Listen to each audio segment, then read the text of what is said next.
Bonsoir Olivier. Bonsoir. Alors c'est vrai qu'on avait une image assez inhabituelle, CGT Force Ouvrière ensemble, c'est-à-dire Jean-Claude Mailly, Bernard Thibault. Pourtant, ça n'a pas fait vraiment recette. Il y avait des manifestants, certes, mais on est loin du pronostic de Bernard Thibault qui prédisait des centaines de milliers de personnes.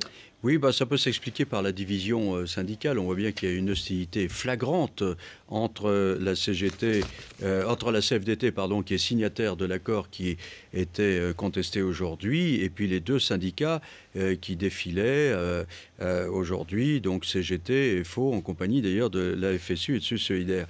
Il y a déjà peu de salariés en France, et il faut bien dire que les scènes de bagarre sur le site d'Aulnay, par exemple, ne rehaussent pas l'image des syndicats.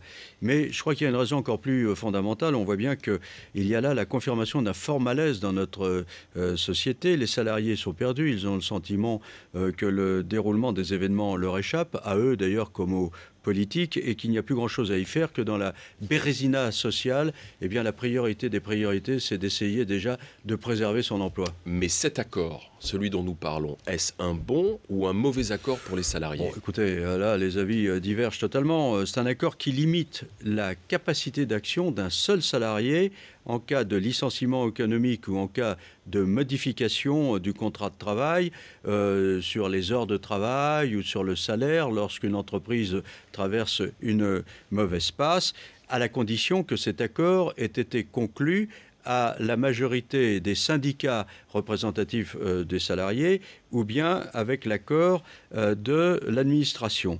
Et là, les syndicats qui manifestaient aujourd'hui n'acceptent pas l'idée qu'un salarié puisse s'opposer, dire « je ne suis pas d'accord », il va subir les conséquences de son désaccord par un licenciement.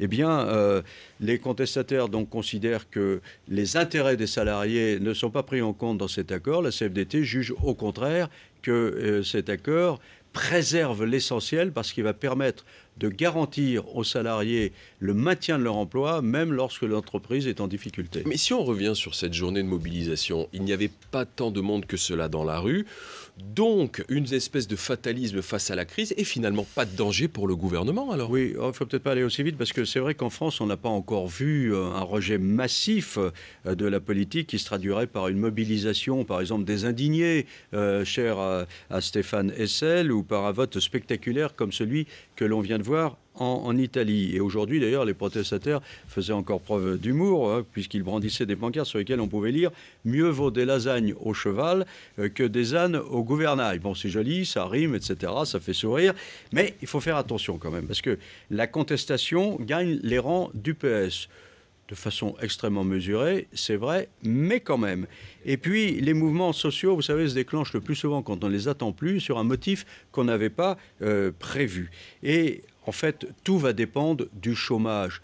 Plus il monte et plus il y aura de salariés qui penseront qu'ils n'ont plus rien à perdre. Et à ce moment-là, avec des syndicats incapables d'encadrer le mouvement, eh bien, la révolte sociale devient plausible, même si elle n'est pas certaine. Alors